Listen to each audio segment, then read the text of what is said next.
Welcome, one and all, throughout time and space, for this new episode of Weebs on the Weekends, the podcast where we break down the anime news highlights of the week and give a retrospective look on an anime that premiered 10 years ago.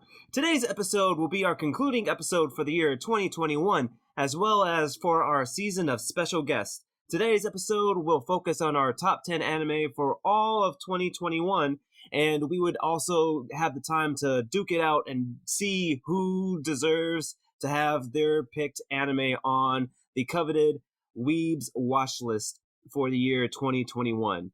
As always, my name is Sam Martinez. I'm a part-time Weeb, full-time automail mechanic, and my fellow co-host is Jay Johnson, part-time Weeb, full-time English language sensei. Now, Jay, before I reintroduce today's special guest, is there anything that you would like to say to our listeners or a comment on our previous season that we've had? Yes, the new Minecraft update 1.18 is incredible.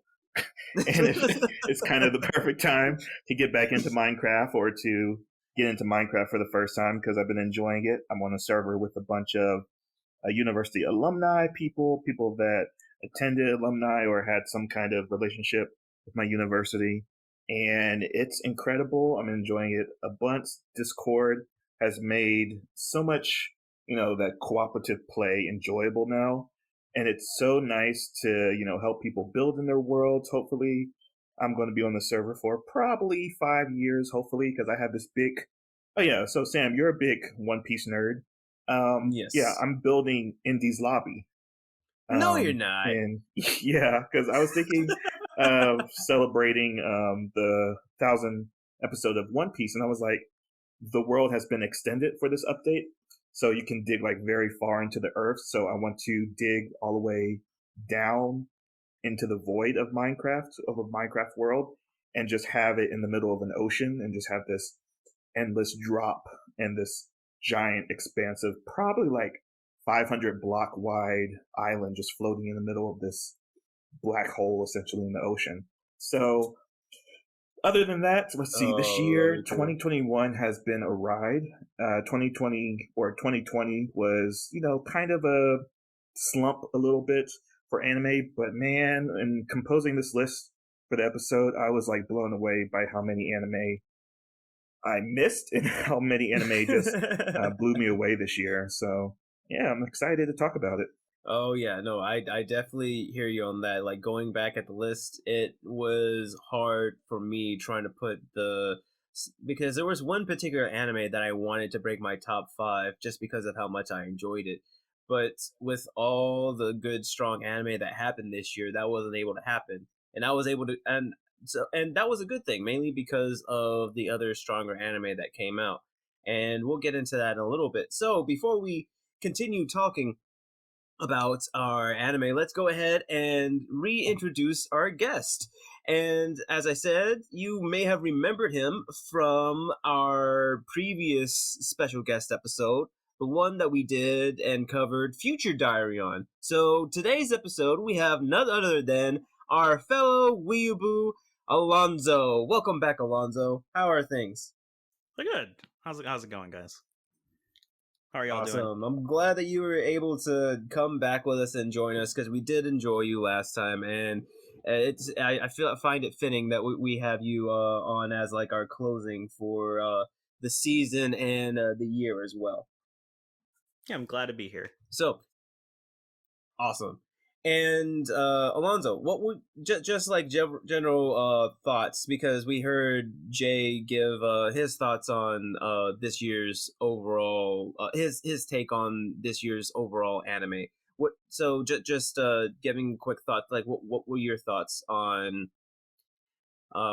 the anime that you've seen, or the anime that you did you go back and see anime that you hadn't missed and maybe want to go back and watch?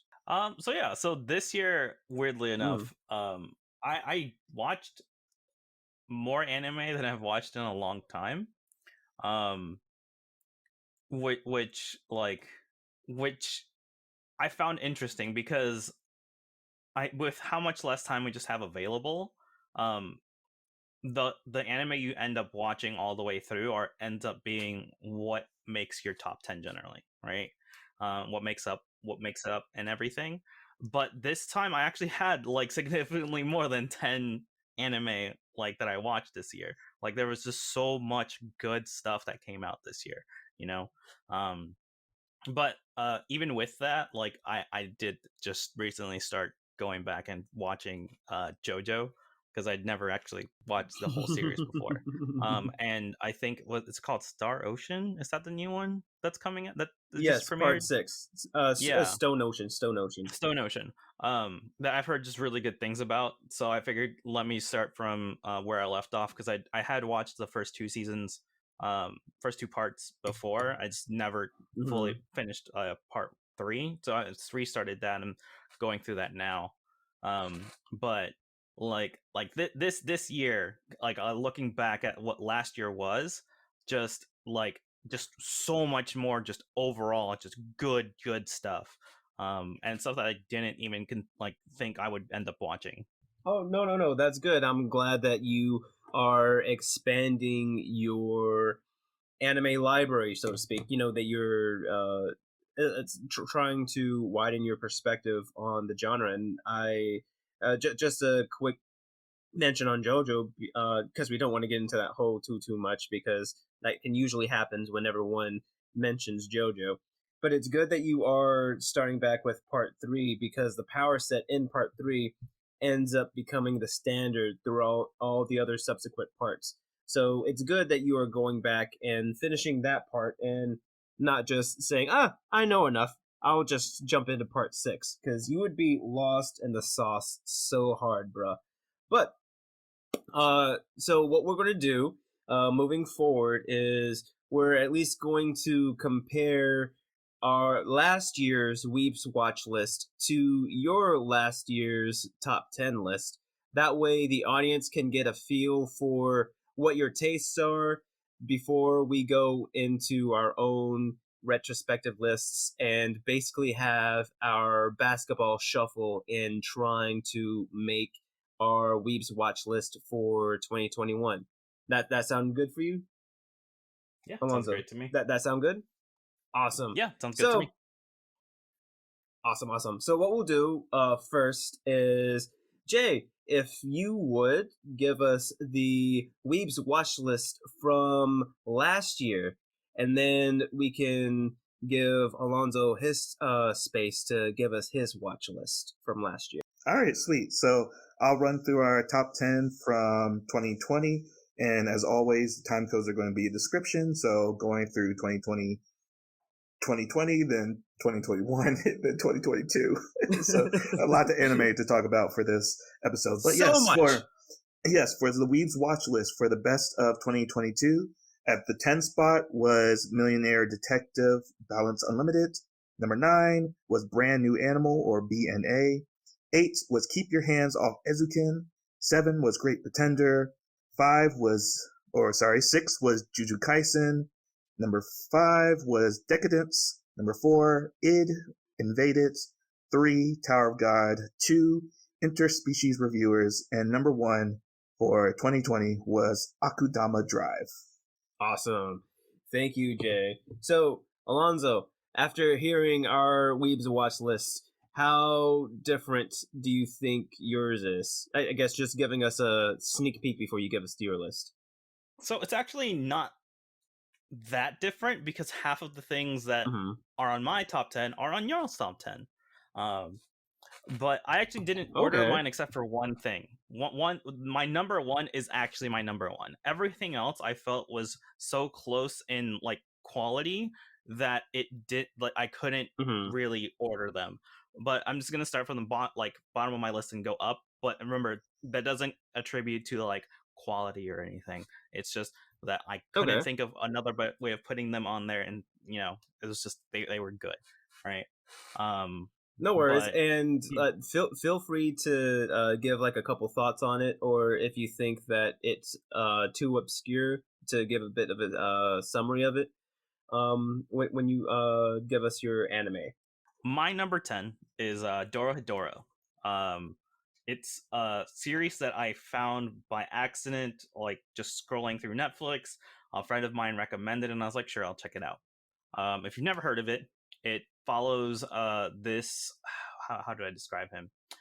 He's not really I guess the closest thing would be a bounty hunter. He's like a mercenary of sorts who has a lizard head, but he doesn't know why he has a lizard head, and he is trying to figure that out. The world is filled with magic and rules and that govern this magic, and everyone like in this like syndicate like is trying to control it in a way. And it's just this plot of trying to figure out, you know, like how that happened, who did it to him, and you know, getting back at them for having done it. You know, the art style is phenomenal. It has a lot of berserk feels to it, like in terms of like art style, which I loved, even though I've never seen Berserk. But I like it's a very good anime. Highly recommend it. It's why I made my top 10. My number 9, I'm skipping because it's actually on my number 1. But yeah, number 9. My next life as a villainess, all routes lead to doom. If you've never heard of this anime, it is an isekai where the main character dies, but she gets sent into a video game that she's played. Right? It's a dating sim, but instead of being the main character, she gets revived as the villainess who happens to die in every single scenario. So she has to like figure out a way for her to not die, because in every scenario and she's played this game so much that she knows every single route, every single flag that will trigger anything, and they all lead to her death. So she has to figure out, how do I make it so I don't die? How do I change the game that has happened like in my mind already, and just change everything about it? And it's just hilarious, like hijinks, and just the main character is a dorkable, right? A lovable dork, like just klutz. She's great, and highly recommend it if you're into any sort of like comedy slice of life kind of thing. My next one is actually The Great Pretender, which was on your list as well. I thought the music for the show was phenomenal. Art style was great. The attempt to do multiple language dubbing for the show, I thought was fantastic. And just overall, like the whole like multiple double crossings and stuff that happen throughout, like, are just phenomenal, and it's just a great show overall.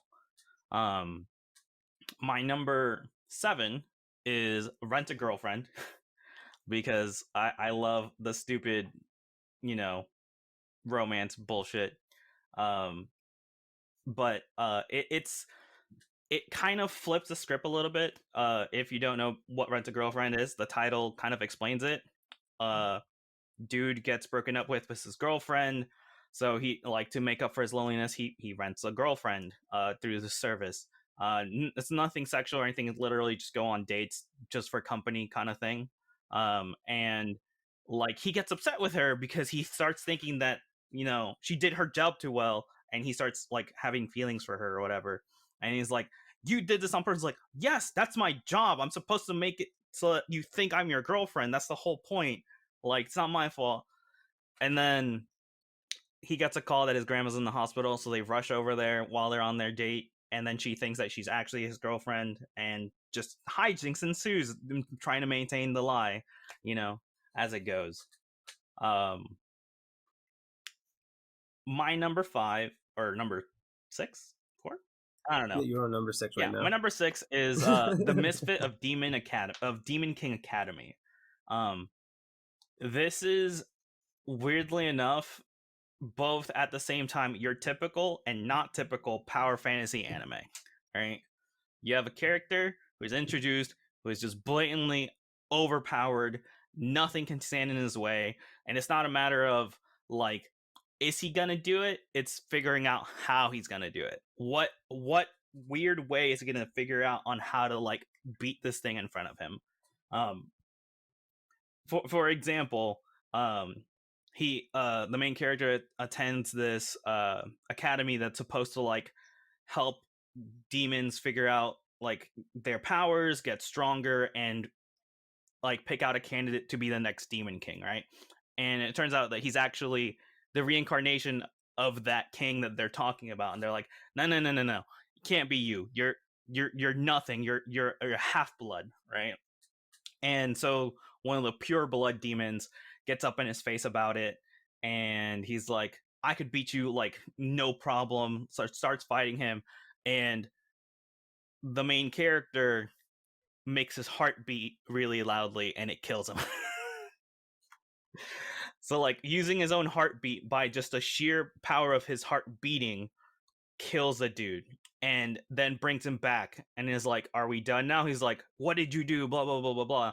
And so he goes at him again, so he kills him again with his heartbeat, and then brings him back to life again. It's like, are we done? And he's like, what are you? Blah blah blah blah, and just keeps doing it until he's like, fine, I'm sorry.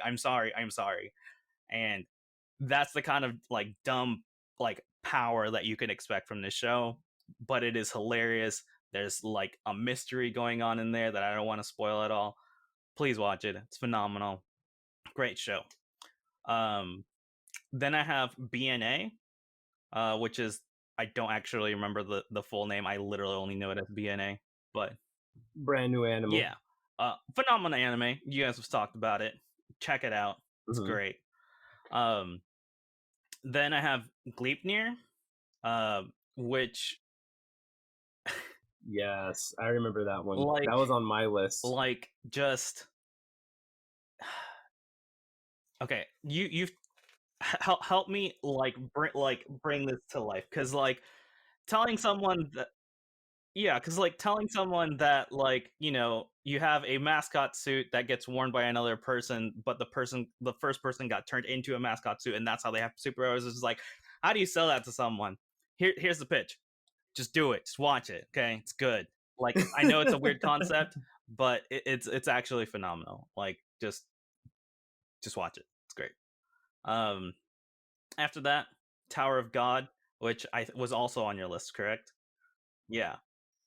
Great show. Can't wait for the next season. Hopefully that it happens. Fingers crossed. And then Darwin's Game. Did y'all talk about Darwin's Game at all? I can't remember. We might have mentioned it in passing. I know I watched a little bit of it. What about you, Jay? Yeah, I just, I watched it to completion, and it just didn't make my list, but it's a wonderful, interesting take on the battle royale genre, because the powers are so, I can let you talk more about it, Alonso, but the power set in that show is so interesting. Yeah, no, absolutely. It combines battle royale and gacha, like, in the best ways possible, right?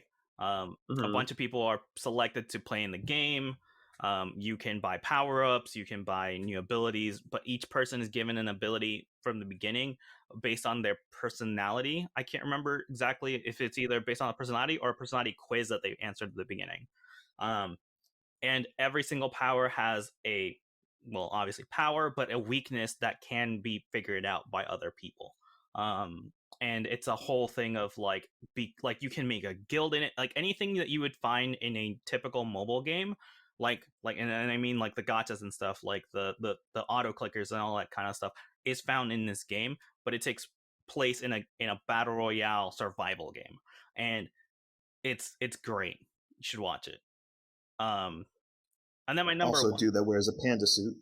Yeah, that was so weird, but you know, it works. It works. Yeah, it works. That's what always happens in these battle royale animes. You always have some guy or some girl in some sort of outlandish suit, like a panda suit, or I'm trying to think of it could have been like the mask killer in Future Diary, right? Something with something, somebody with something that's just iconic, where it's like, okay, he's gonna help you like tip your toe into whatever battle royale power set's going on, but you know that he's going to end up dying. I guess it's like one of those battle royale tropes. But anyways, on to your number one, Alonso. All right, my number one for 2020 was none other than Jujutsu Kaisen. Yes. Not to like speak its praises forever, because like everyone does. I feel as though it's unfair that it came out when it did because, like, yes, it won Anime of the Year, but we hadn't even seen the second part, the latter 12 episodes, and honestly, those killed it even better. Like, it sucks that I can't say that it's Anime of the Year for 2021 because it technically came out in 2020, and I'm upset about that. But you know what? We'll live with it. Watch it. Phenomenal. I've been reading it actually caused me to like go and read the manga, and just I can't wait for season 2. I can't wait for the movie. Just it's such a good show. Please watch it. It's great. just do it. Awesome. Well, thank you for giving us your list, Alonso. It does seem to be a very good, wide variety of list. Jay, what are your thoughts on Alonso's list? Do you think that he's going to be giving us any interesting insight moving forward? I approve of everything because, like, I left off the villainous one because of, I guess it wouldn't have made, because, like, we both had Glypnir on our shared list, but because of how we prioritize commonalities, it just ended up getting pushed off our we watch list. Same thing as with the villainess, and even with Rent a Girlfriend. I know how you feel about slice of life anime, Sam. So I was like, no way this is going to end up on our end of the year list. So I even scaled my list somewhat to be considerate of how what needs to be on the Weebs watch list. But everything Alonso said is like perfectly watchable, and I would recommend it as well. Awesome. And I just want to say, Alonso, I do appreciate you giving Dorohedoro as much love as you have, because when I watched it, it was weird. It was like a frantic, rambunctious, very gory yet lovable in some way type of show. Like, it's one of those things where I guess if anything, it reminds me of Ant-Man's little girl in the first movie, where he gives her that disfigured rabbit, and she's like, "It's so ugly, I love it." Like, I have that sort of relationship with Dorohedoro. I know that it's ugly and it's disgusting, but I still love it anyways. I can't really explain why. And so the fact that like somebody else is showing it love, it does my heart good. Nice. So I really appreciate that. All right, and so for our listeners, that was Alonso's watch list in comparison to our watch list. And moving forward, before we go on to our personal best 2021 anime lists, Jay, do you know of any noticeable news that happened in this year that we want to go over before we go on to our lists? Just a quick thing, because I know it means a lot to a lot of people, but the creator of Berserk passed away in 2021. Again, we reported on it on an earlier episode, but yeah, his passing was very much a surprise. I think he was only 57, and essentially, he had a heart problem, which is again like a common issue with a lot of mangakas of overworked hours and the crunch in the manga anime industry. So him passing away was a shock, and they did proper justice to honoring his passing. A lot of fans came out. They did a special publication, and even Berserk got a new chapter released this year as well to kind of honor his passing. Other news stories, just coming to mind or to mention anime that was released this year that I don't think will come up on our top 10 list, but season 2 of ReZero came out this year. Yes. Dr. Stone season 2, Log Horizon season 3. Wow, just thinking about all the anime that came out this year hurts my head. But a Shaman King reboot came out. The Shaman King. the final season of Fruit Baskets. There was a Gundam movie that came out that we talked about that you saw, Sam, Hathaway's Flash. There was a Studio Trigger anime follow-up to SS Gridman. There was the Combatants Will Not Be Dispatched, which was a Konosuba creator's other property that they're known for. Man, I can keep going on and on. Even Megalobox season 2 came out this year. But yeah. I know one thing. You had mentioned this to me in passing before. I don't think we had a chance to mention it on the podcast yet, but the studio that picked up Bleach's final arc that's supposed to be coming out. You said it was Studio Ufotable, correct, Jay? Or am I wrong in that? Yeah, so the Shonen Jump convention, I don't know if they have a specific name, but it is doing a online showcase next week, December 12th or December 12th through the 14th, which is going to be formally announced.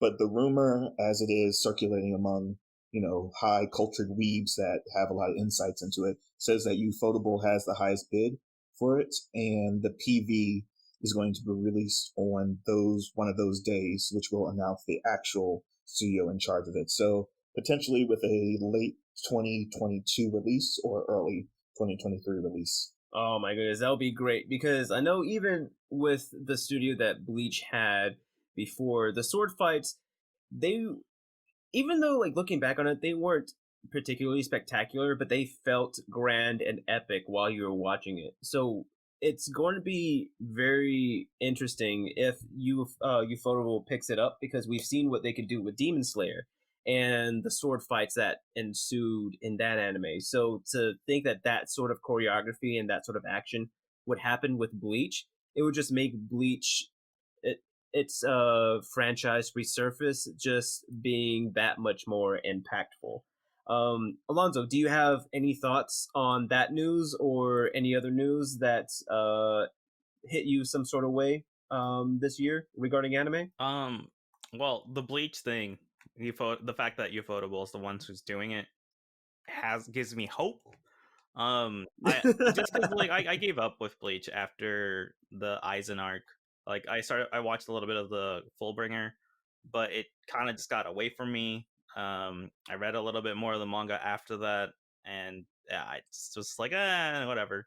But I read the special chapter that came out, a little one shot that they did, and it actually got me hyped for Bleach again. I was like, okay, time skip into the future. We've got his kid in here, like, so I'm hoping that like they do a good job, and two, that the writing's really good and solid. Excited for that. Yeah. Did you have a chance to watch the Burn the Witch specials? I kind of skipped on Burn the Witch a little bit. I watched the first episode and it just Ah, didn't click with me. I don't know. I may go back and give it a sad chance, face. but on first watching it did not like immediately grab me. So I might go back and watch it again. I would say at least try to give it one more shot. I know that the 3-part special, it was done similar as an OVA, and it was not only an homage but also like a one-shot type thing in regards to Bleach and the Bleach universe. So I gushed on it once before, so I'm not gonna do that again. But if you were a Bleach fan, if you did watch a lot of it growing up, then I say at least try to give it a shot. And I'm also looking forward to what Ufotable has for us in the future. So now, with all that, we will be going on to our top 10 at our personal top 10 anime for 2021. Seeing as how there are 3 of us this year, what we're going to be doing is we're going to be going over our lower moons, and essentially our top 5 will be vetting for the coveted spots in the Weebs watch list. So before we go into our top 5s, again, we're going to go in a roundtable format.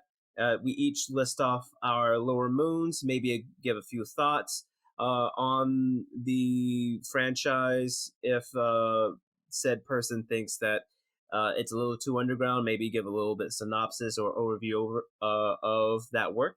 And what we'll do is we will start off with Jay. Would you please give us your lower moon for your top 10 2021 anime? All right, cool. So yeah, just going to explain real quick how we do a 3-man shuffle, just for new listeners or those who are tuning in for the first time.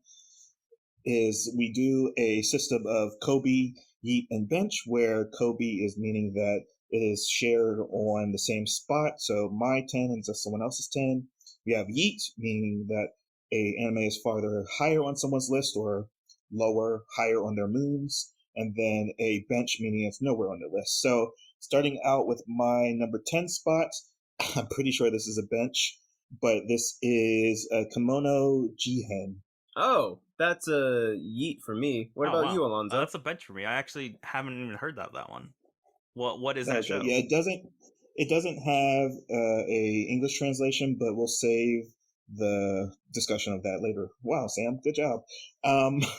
Should I do all 5 of my bottoms? Yes, because like I said, we were just gonna run through the bottoms, and we'll like you can give your thoughts on Jihan right now, and I'll just expand on it when it gets to my turn. No, we can save it for later, just so we could get through the list. But I think this is going to hurt someone's feelings. But my number 9 spot is Vivi, fluoride-eyed song. Yeah, that's a yeet for me. That's a yeet for me. That's a yeet for me as well. Okay, cool. I'm glad. Okay, good. Yeah. So that was my 9 spot. My 8 spot is, oh my god, this might be another yeet, but Star Wars Visions. Oh, that was a bench for me. Why did I not? Oh, that was a bench for me too. Oh my goodness! So yeah, go ahead. Tell the listeners about Star Wars Visions. Okay, good. So yeah, this was such a surprise. It literally came out of nowhere for this year because I hadn't heard anything, given all the talk about Mandalorian and the potential not Kobe, but Ken Watanabe. What is his name? No, sorry, the Star Wars character.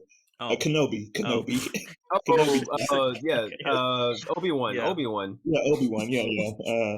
But it's called Kenobi. Is what the title was. Is it? Title was. Yeah. Okay. Anyways, so this is a collaboration between 6 different anime studios, ranging from Studio Production IG to Studio Trigger, to create 9 anime that are non-canon but exists singularity somewhere in the Star Wars canon. And boy howdy is it Star Wars.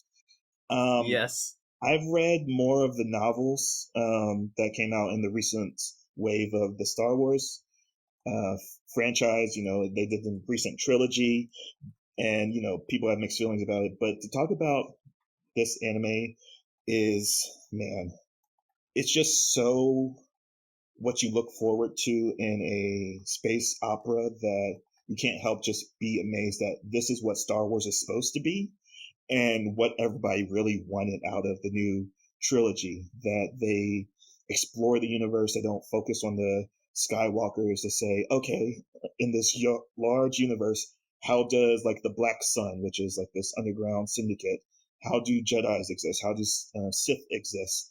And the sword fight choreography in the show, or in every episode, is so on point. There's like some weaker there's basically 2 weak episodes that stick in my mind out of the 9, so that's not too bad. As well as some of the voice casting is more celebrities than actual voice actors, because in the English there is Joseph Gordon-Levitt. There's Lucy Liu. Lucy Liu has done voice acting before. Yeah. But I would say Joseph Gordon might have done a little bit, because he does a lot of indie stuff too. But that's surprising that he was in that he was one of those actors used to voice cast. I think in that particular case, it was more of just a misfit in voice casting, more so than like a bad performance on his part. Because I don't think it was a bad performance. It was just that like it just didn't fit. Exactly. Which one was he again? He was the lead singer of the band. Yeah. In the music band episode. Because he was in that episode. Yeah, because I actually really liked that episode, because I watched it in Japanese and then went back when I heard like bad stuff about it, and it's a completely different song, like entirely different energy. Like, and I don't mean like that they sang a different song, more so that like the vibe you get is different. Like in the Japanese versus like the English. Yeah. I would say just one comment on voice acting, then we can let you continue, Jay. we had I forget what his name is. The actor for Han Solo. No, not Han Solo, but the actor for Sulu from Star Trek. He was in the. I'm trying to remember the name of the episode. He was in the episode where the Jedi comes back and tries to save the princess. I think it was episode 9 where he has to fight with his own inner demons, and there is a twist at the end in regards to that. But essentially, in that episode, you have these two older characters that basically act like the Timon and Pumbaa of the Star Wars universe, and one of them is George Takei. That's his name. Is George Takei, and I didn't realize that that was him until after I went back and heard about it. Just showing his voice acting powers. All right. Yeah. So if you want to look into Star Wars animated properties, this is up there as like the number one in my head, followed closely by the Clone Wars. So if you were looking for Star Wars, definitely check out Visions. So that was my number 8 spot. So my number 7 spot. Can I make one quick thing about Star Wars Visions? Because I think Sam might agree with me on this. I did not think to put it on my list because in my mind it felt more Star Wars than anime, even though it was 100% an anime, right? Because it felt more like an anthology than a series in my mind, because it was, right? And that's why it's so far down on my list, yeah, because it is an anthology series. They're disparate stories. There's no central characters that carry throughout all 9 episodes. And just to say that, going back to why it feels, I think in my mind, more anime than Star Wars is because George Lucas already took cultural cues from, samurai stories, the Jedi Genki literally is the word Jedi in it. So it's like, I feel, even in the first episode, which is episode The Duel, is just a homage to The Hidden Fortress done by Kurosawa. So I'm like, man, this is just like all up in my movie lover's brain right now. So yeah, I do vibe with that kind of criticism of it, but I think it does lean more into over top anime shenanigans than it just is George Lucas's. Let me clarify. That's not a criticism. Yeah. That's the only reason I didn't think about it for the top 10, because otherwise it would be. Okay. Yeah. Gotcha. I would say that's also a strength of the series, because it shows that the people who did write those anthology series, they know what Star Wars is, and it does help, like what Jay says, that Star Wars does take a lot of cultural cues from Japan, so it might have been a little bit easier for them to write a Star Wars stories. But the fact that all except for like maybe 1 or 2, like Jay said, most of the episodes, when you watch them, they feel like a Star Wars story. So when I sit and watch it, like, it's like, okay, cool, anime creators are making Star Wars stories. Like, I still think about it as a Star Wars story because of how much Star Wars it feels, without realizing this is technically an anime. So I think that's harkening back to what you were saying, Alonso. So that was just a long short of things. I agree with you. So, Jay, continue. Cool. Yeah, so this also might not be on anyone's list, but number 7 is Blue Period.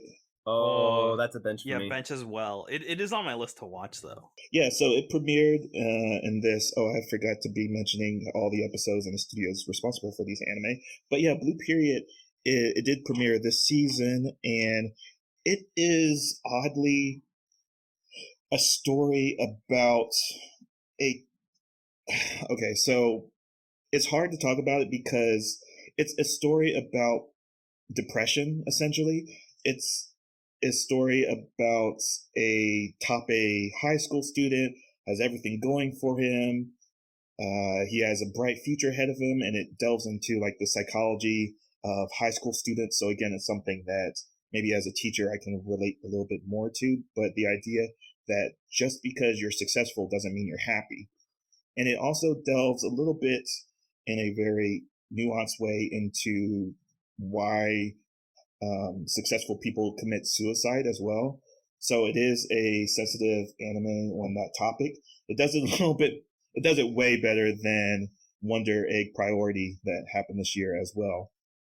But it's so high up on my list kind of like at the top of my lower moons, because it does delve into this mode of inspiration. Because I think podcasting is a creative expression that me and Sam are doing, and I just felt very inspired when we're watching the main character of this anime go through their, coming to terms with, oh, now I have a reason to feel. Essentially, it's something, again, that's very personal to, I guess, different people. So I would say that this is a wonderful anime to watch, and I highly recommend it. Let's see. After that is, okay. My number 6 is Link Click. That is a bench for me. I haven't heard about it before. What about you, Alonso? That Have is you also a heard bench of for Link me, Click? but also on my list to watch. My heart. I'm My so heart. sorry. Okay. You recommended it. I'm no. so sorry.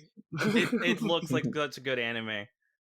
Well, Yeah. So oddly enough, this actually made my most anticipated of the year list. So I'm kind of glad that it ended up so highly on my list. So 2021 has kind of been this year of China kind of opening itself up to the West and to other countries, showing them, what they're doing in the animation scene. We just recently had on Netflix release Scissor 7. 2 years ago, there was this video game centric anime called King's Avatar. And then even this season opened with an anime called Please Spare Me, Great Lord, which is by Tencent, which is the big Chinese conglomerate of video game and electronics. But with Link Click, this is, wow, how do I talk about this one as well? So this is a story basically centered around basically two owners of a photography store, and they have a superpower where one is allowed to travel into the photograph or into the past, essentially through the photograph, and the other one allows, essentially, he's watching the timeline play out, and they're working together to figure out a mystery. Man, I'm trying to keep this short, but talking about how good this series is so, I can't do it in a shorthand way, because the thing about it's a time travel story, essentially, done way better than Tokyo Revengers. I hope I'm not insulting someone's list by saying that, but it is the catch about this time travel story is that as he's traveling back into the past through these people's lives, he's experiencing the emotions of the people that he's traveling into the past as, and also they have agreed to not alter the past. So they're traveling into the past before like great tragedies or murders, and they can't change anything. They're just witnesses to what's happening, trying to gather information. This has been done like a couple times in the Western media, like with Vantage Point and Source Code. And I'm so glad that this kind of got on my radar, because I was looking forward to China making a big splash this year, which I think they did. And I think enough people online have covered it. It's being dubbed in Japanese later next year by Funimation. So, hopefully Japanese audience get turned onto it as well. But that's my bottom moons. So are we going to Alonso first? Yes. We're going to be going to Alonso. And I just want to say, like, with Link Click real quick, it reminds me a little bit of Tegamachi reverse, the letter B, a little bit. And just when you said, like, how one of the people was able to go through the emotions like that. So I like your synopsis of it. So I'll try to look at it when I can. Alonso, let's go on to your list. Okay. So, I'm pretty sure I already know the answer to this one, but like my number 10 is Talked OP Destiny. Oh, that's a bench for me. Yeah, that is also a bench for me. Yeah, because y'all scrubs can't appreciate good animation for the I sake didn't of good finish animation. it yet. I mean, I haven't either. It's still airing, but like, look, what this anime does for both animation and music is amazing.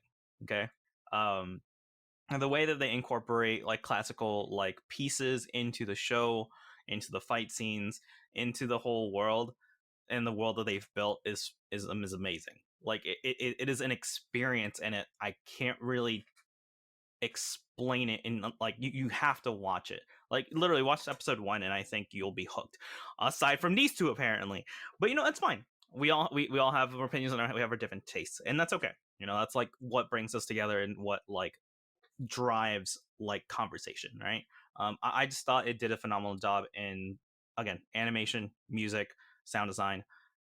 Fantastic. Highly recommend it. I can't say anything else about it because it's an experience. You have to experience it. My number 9. 10 out of 10 would recommend. Yeah, 10 out of 10 would recommend. Actually, 12 out of 10. But whatever. And the reason it's so far down my list is because so much of it's the story itself is not told that great. It has some pacing issues, but I in my opinion, experiencing it is necessary. Like it's just so like the aspects that it does well are just so good that it's worth a top 10 spot in my opinion, regardless of like story issues throughout.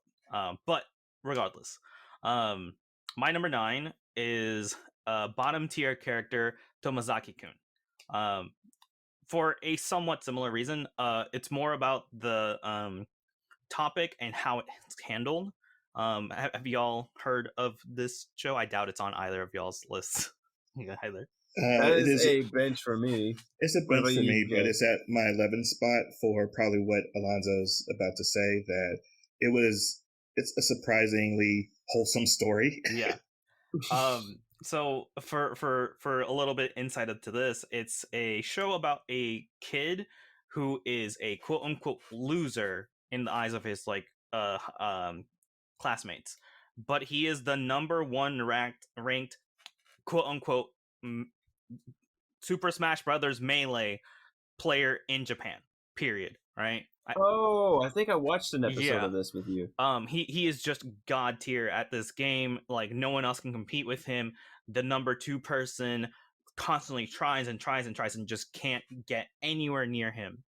And they like the number 2 asked to meet up because they're like, look, I want to know who keeps beating me, right? I want to know why you're so good. It turns out it's this classmate who's a girl, and she's like, well, I can't believe I'm losing to you. You're a literal loser. Like, how can you be so good at this game but fail at everything else? And he's like, well, you just have it easy because you have... These are very incel-y things that he's saying, and understand that, like, I don't agree with him. She convinces him to try, to, like, just change, and puts it in like, terms that he can understand. Like, hey, try talking to some people. You need to get an experience doing that. And how are you going to level up in communication? Talk to people. And here, do these tasks. And just gives him a list of things to do throughout the day so that he becomes a little more social, a little more used to doing those things, so that it's no longer a thing that he's just incel-y about, and I think it's very heartwarming. It's very wholesome. And aside from that, they actually do a really good job of depicting what it takes to be good at Smash Brothers. Like, it's probably the unsung hero of this whole show, but it literally goes into detail about, like, what's important, what movement is good, like, how to actually improve at the game. And I was like, wow, these people actually know what they're talking about, and that's great. And that was my reason for, like, having it, like, as my, like, number 9. 8? 9. I can't remember which one I said. Yes, that was your 9. You're now on your number 8. Yeah. Did you want to say anything else about it, Jay? Yeah, I mean, you covered everything, because she basically gamifies his life. Yeah. Which is so weird that, he closes himself off from reality. And, we see that a bunch in, loser character, escapist fantasies. But this is more of, like, he's highly skilled in one aspect that, if it's, Japanese culture, like, they're looked down upon being a video game player or esports player, even though it's, like, highly profitable. And it does have this adjacent real world aesthetic to it, being that he has, like, goals and ambitions, but he isn't successful in the ways that most people see successful people. And it's like, that's why I say it was wholesome, because yes, she has ulterior motives, to helping him, but also it's a sense of these two are platonic friends, are coming to understand each other. Why do athletes, like you said, become athletes in the way that they are? Like, how are they singularly minded in their focus? And again, it's just something that is not often approached because like you see it more like escapism of like Bofetti or Bofery. I shield maxed thing. out my defense points. But yeah, even with Sword Art Online like 10 years ago. But yeah, this was a nuanced look at what gamers are. Oh, actually, there was an anime 2 years ago, like that talked about this. Like my session with MMO Junkie kind of did the same thing essentially. So yeah, That was an approve of anime? this. Oh, well, looks like I'll have to look at something else. Cool. My number 8, again, well, actually, this might actually not be a bench for one of you. I know it is for the other one, but my number 8 That's hilarious. is the case study of Vanitas. That holy smokes, Jay! This is the first because this is less than where it would be on his list. So would it be technically a bench? Well, it's a yeet for me, Yeah. so it's higher. Okay, it's the opposite for me. So it's lower on your list. Yeah. Okay. I don't know. Okay, we can talk about it when we get to your list. Cool. Wow, it's on both of y'all's. All right. I actually thought. I legit thought that it would not be on Sam's list. I'll talk about it when I get to it. Sure. But all right. I can't remember. 7. We're on 7. Yeah. Right, We're on 7 now. My number 7 is So I'm a Spider, So What? Oh, that's a yeet for me. Oh, you're still. Oh, sorry. Yeah, bench. I was just writing it down. Okay. I mean, I never watched it, so sorry. Okay. No. Yeah. So okay. Yeah. All right. And then I guess same thing. We'll talk about it when we get to yours. And then my number 6 is Don't Toy With Me, Miss Nagatoro. That's a bench, but it's damn, that's a good one. And Jay, is it though? It's a bench. It's a bench. Oh man. Okay. All right. Look, I'm surprised it's a bench for Jay. I'm not. He went through his list. I wasn't there. But look. Okay. Look.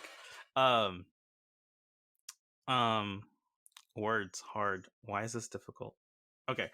So, Don't Toy With Me, Miss Nagatoro fulfills a niche that I did not realize I needed, right? I never knew that I needed to like see a friggin' what how did Giga put it? Smug anime ahagao face. It is the single most like satisfying thing I've seen in anime recently. Because like the artist does such a good job of like drawing this just half uber smug and half like just glee of like the ahagao face like perfectly when like toying with like this like loser kid who actually doesn't have a name. They are literally just like called senpai. That is what Nagatoro calls him the entire time. But like supposedly it's about like her bullying him, but it's more of like teasing him because like she kind of likes him, but she doesn't realize it herself. And as the show goes on, you see like this warmth that both have towards each other, and like it's very wholesome in a weird way. It's cute, it's great.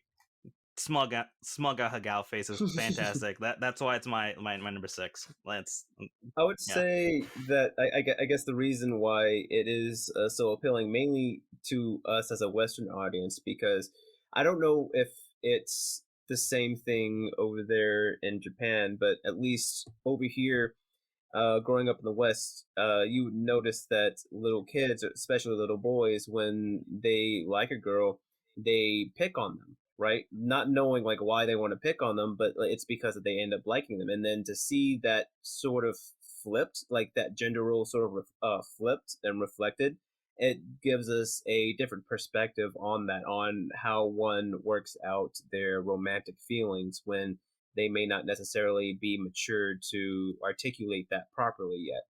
So it's very interesting in that regard. Jay, And did you have any thoughts before we go on to my bottom moves? yeah, so even though I kept it off my list, this was the one anime that made me actually go read the manga of it, and I'm up to chapter 20. No, sorry, Are you? 94, I Oh, believe. you're up to date. Yeah, I think I'm like 2 weeks behind, but yeah, so it's very interesting that how not to keep using the word wholesome, but it is a thing of something of the same vein of like Kaguya-sama. They're not really trying to outwit each other. It's kind of one of those things of, yeah, they both like each other, even their friends see it, but they don't see it in each other, and that's again something that maybe people can relate to, or it's the chase elements that people like in slice of life romantic comedies. I'm sure there's going to be a mention of a superior slice of life romance story on this list.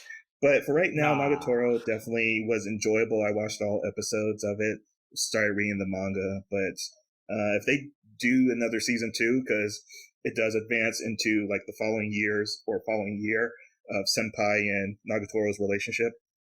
So I'm looking forward to a season 2. So yeah.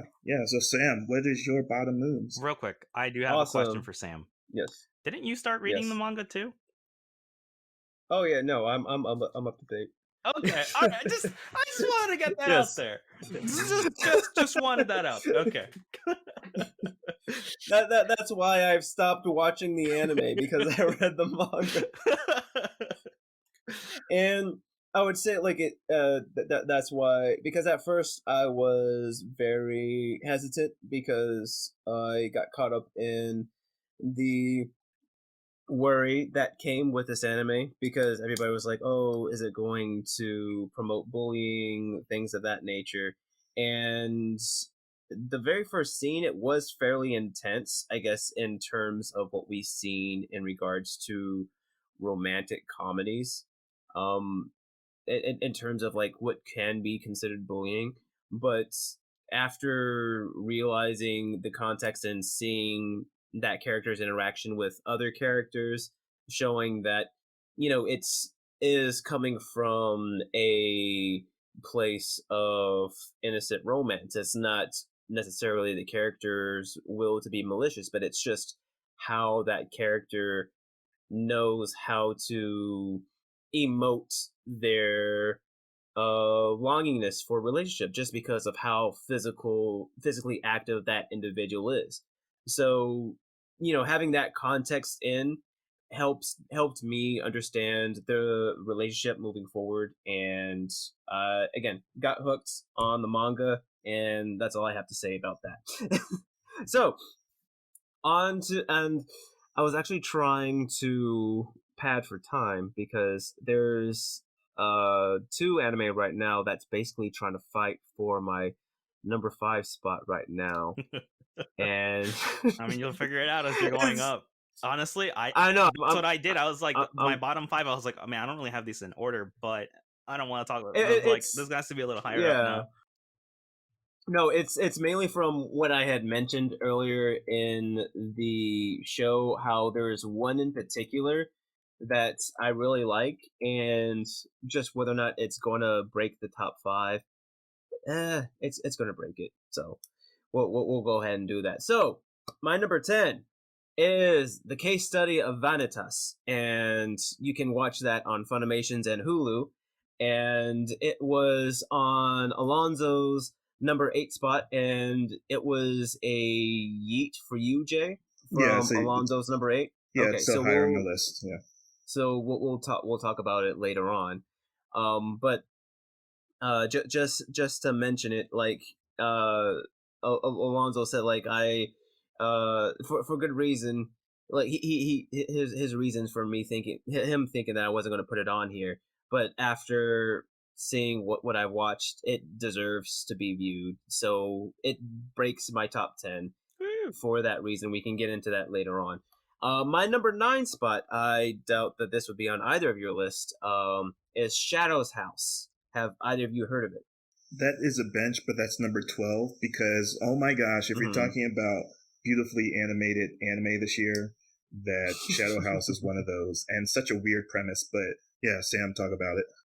Yes. So this is my number 9. It can be seen on Funimation, and this anime, along with some of the other ones, because I wanted to watch Pirate Princess, Tesla Note, Nighthead to sort of give them a spot at the top 10 list, and I wanted Pirate Princess to grab this spot, but after watching Shadow's House, I had to give it to this one. Essentially, the premise is you follow this servant girl who works for these royals, and these human-like creatures known as shadows.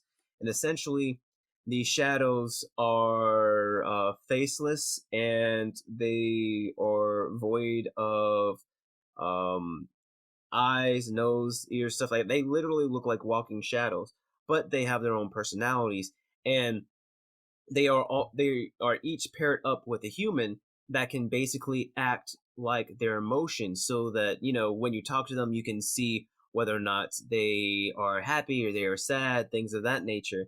And what really got me into the show was the interactions between the main servant and the main shadow figure, because their personalities seem so different.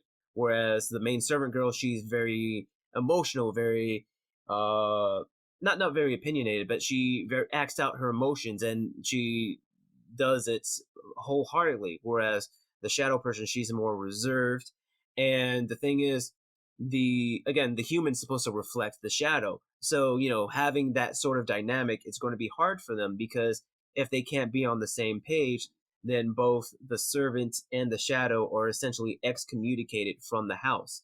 So it's learning a little bit about the world, and you get to see that the manner in which these servants are obtained and how shadows are formed. It's very, very interesting, and I do believe it is worth a watch.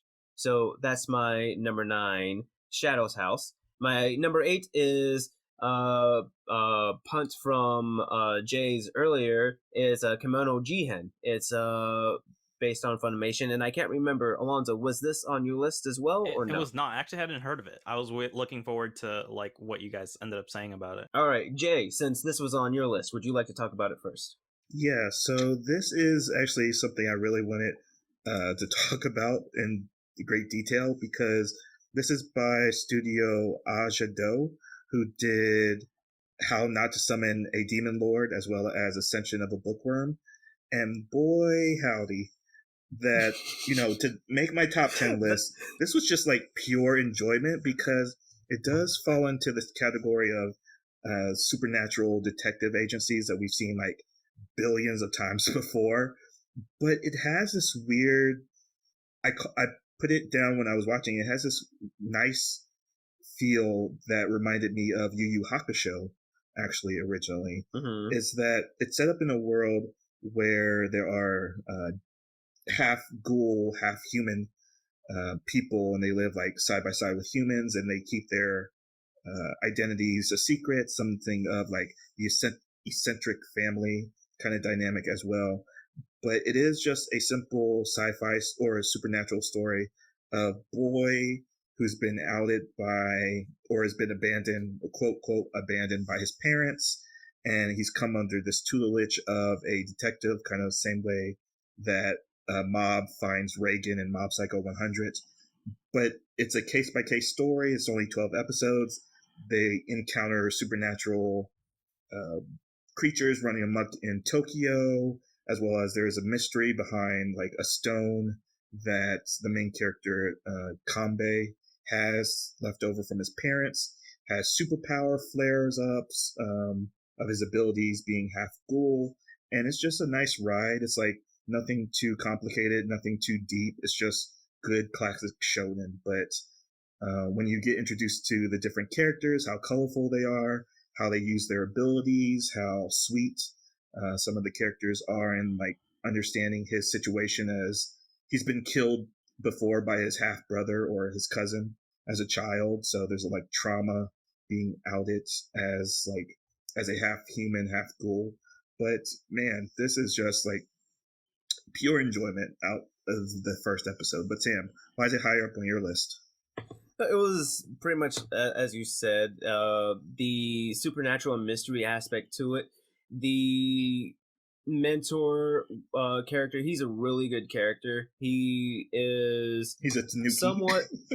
Yes, I love it how he always a Tanuki, but I would say he reminds me of the guy in the Hawaiian shirt from the Monogatari series, but if he was an actual adult who knew how to take care of kids. Like, he's not necessarily aloof, but he gives them enough birth to be their own people, but he definitely cares for them as an adult would, or as an adult should. And I mainly like it for the main antagonist. As you said, he's half... I can't remember if the translation for me, if it was demon, but half ghoul. Like, essentially, he's an immortal, and as Jay had said, he was tortured growing up, so basically died and brought back many times. And so when you see him, his personality is that of a sociopath almost, where he's sort of disconnected from everything just because, he's like Wolverine. He always comes back. He feels pain, but he doesn't use the mental capacity to deal with it. I would say the thing that makes it so wholesome in that regard is that he is trying to regain his humanity and trying to emote with other people. And we see him grow in that regard, and we see him sort of act as a tutor for another character later on who he basically tries to teach them to be a human, and yet he's right before he does something that's very inhuman. So they pair that comedy pretty well, but it's done very well. And like, I would have to say it reminds me of Mika from IBO if he was given a home before Mika ended up having to go and fight somebody's war. So that's sort of why Kimeno Jihen is at my number 8 spot. Now, on to my number 7. I have Wonder Egg Priority, and you can watch that on Funimations. Now, gentlemen, bench or yeet? Bench. Hard bench. All right. Surprised, but not surprised. Essentially, the reason why Wonder Egg is on here is similar to what Jay had said about Blue Period, about it being a reflection of depression, whereas this one is sort of a reflection on suicide and what that does to other people. And I would say, like, in the beginning, it seems very well thought out, and the symbolism that represents the people that the characters have to fight are, again, very well thought out. It's very done fairly well in seeing the characters having to overcome their trauma. I would say near the end is where they lose a lot of people, mainly the last 2 episodes, because it works in a sense that the characters, they have a breakthrough, and then they're only just to be wrecked mentally to where they can't seem to move forward. And I have been told that there is an OVA that's supposed to help clear things up. I haven't had a chance to watch it, but from what I remember seeing it, everything up to the last couple episodes or so, it's definitely worth watching and seeing these characters help each other through their trauma and try to move forward. So, onwards to my number 6. And this is a very good anime. As I said, this was one of the anime that was battling for number 5. But for me, it's I was reincarnated as a spider, so what? And I can't remember, Jay, was this a bench for you, or? Yeah, it was a bench for me because you guys were watching the newest season and I was trying to catch up. But as we stopped, as like the season ended, and I think we stopped watching it because we had to move on to the next season, I just dropped it completely. Okay. And so, Alonso, we can have you gush a little bit about Spider. So why did it make your list, and why was it so low? So okay, the only reason it was so low was because of everything else that's above it, right? Um, uh, I think I mentioned it. Like this year of anime, I watched so much more because there was Mhm. just such good quality anime like throughout the entire year, right? Um, it was actually I can't remember where I placed it because my bottom five were kind of all around the same like level of like Yes. we almost made it, but not quite to the top five. Um, and it it was the only reason it didn't make top five was because of like how do I put this? Um, it baited me too much. If that What do makes you any mean it baited sense. you too much? So there's some stuff that happens in there that makes you think one thing and then it reveals to be another, Oh yeah, and then yeah, it yeah. does it The again switch. and then it Yes. continues to keep switching, and I'm like, okay, all right. Which is it? Like it just became too much at one point, and I was just like, all right, fine. Which does not deter it from being an amazing show, because it is, right? Like the Mhm. show does such a good job of creating a world where all the powers are explained throughout the text UI that comes up, right? Like it's not gonna fully explain it to you like in exposition. Like if you pause and read it, you'll understand what's going on. If you don't, it'll eventually come up and you'll get it just by like seeing them use their abilities, and then a little bit of exposition as to how the world works as a whole later down the road. But like in general, they do a really good job of not just like like exposition dumping to you like what happened. And I think this is something that you enjoyed a lot. I'll let you talk about it. Is how they handled the background after being isekai'd. Yes. So, as you two are aware, and I'm sure our listeners are as well, as I'm sure they hate me harping on this moment for a lot of isekai shows. A big gripe of mine is when we start watching isekai shows, we have little to no context of the character, so we have no baseline to see where their growth progresses to. And Spider does work with this a little bit in the sense of it makes it more of a mystery aspect, because instead of one person being isekai'd, it's an entire classroom being isekai'd.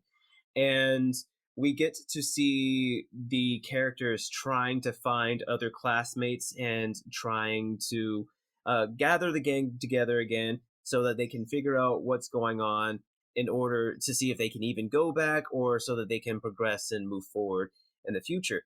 And we get flashbacks with different characters, and I would say, like as you said, how the story is told is what made it so strong as a contender. It makes you start out with one character. You get a sense for who she is as a person. You get a sense about her personality, and then it's as you start watching, you start to realize that it's sort of like a flash forward, flashback. Like half the show is in the past, or half an episode is in the past, and half an episode's in the future. And then near the end of the second season, the two halves converge, and we sort of get to the same focal point moving forward. And so during that time, for me, it's sort of like a mental game. It's like, okay, which character is she? Is she that one? Is she that one? Is she that classmate? Things like that.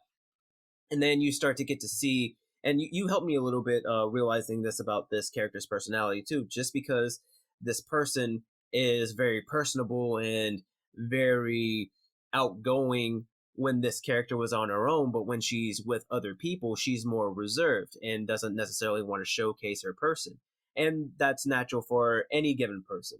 So I'm glad that Introverts. I did watch it with, yeah, introvert. Yeah. So I'm glad that you helped me make that connection. I would say the reason why that I had it slated at my number six and I had taken it from my number five spot is that up until that point, it's not necessarily like we do get to see character growth, but everything that's seen, it's more or less propagated by the story. It's not necessarily character driven. And the anime that I have it in the number 5 spot, it's more of a character-driven story rather than a story-driven aspect. And in terms of how they deal with their characters and progressing the story, I would say that anime for my number 5 just beat it by the skin of its teeth. Again, as we said, like all this year, all these animes were very strong. So having to make that decision and taking Spider out of the top 5, it really hurt me, but it is a very strong anime, and if anything, it should be in the Weebs watch list honorables. So that's all of our lower moons, and let's move forward with our number 5. And so what we're going to do is that each number 5 spot we're going to rotate instead of giving the lower moons, instead of like what we did for our lower moons where we just gave them all at one go. So for instance, for number 5, we'll start with Alonso's number 5, then we'll go with Jay's number 5, then we'll go to my number 5. Okay? So, Alonso, number 5. My number 5, I think, is either going to be like Kobe or a Yeet for one of you. I think. I'm not sure. We'll see. Komi can't communicate. Oh, that's a bench for me. What about you, Jay? I'm so sorry, Alonso. That's a bench. No! What? Oh my god. Okay. All right. Well, I'll talk about it. To be fair, that should have been on my list. It would have been my lower moons, but Sam, it I guess been we on just my list. Sam, I think we just need to leave the podcast now. Yes. So, okay. Excuse me as I walk out the door. What's funny about this is that you guys are the ones who introduced me to this show. I know, right? Because like everything I knew about the show was from y'all telling me about how it's highly anticipated. Like, the manga is like one of the top manga like on record. And I fell in love with this show. Like it does a really good job of like handling that, how anxiety can fully freeze you, right? And obviously like it's played for a comedic effect because the main character who suffers from this is like described as beautiful and gorgeous and just like stunning, right? Like a literal angel come down from the heavens to bless us.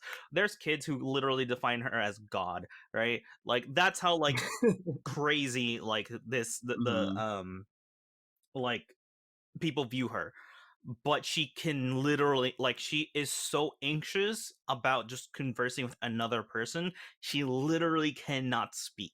She freezes up, she starts shaking, not to the point where people notice, but like we see it because, you know, animation. But they do such a good job of playing that for laughs, but also creating a wholesome atmosphere of just like someone else like getting her, right, and understanding her a little bit.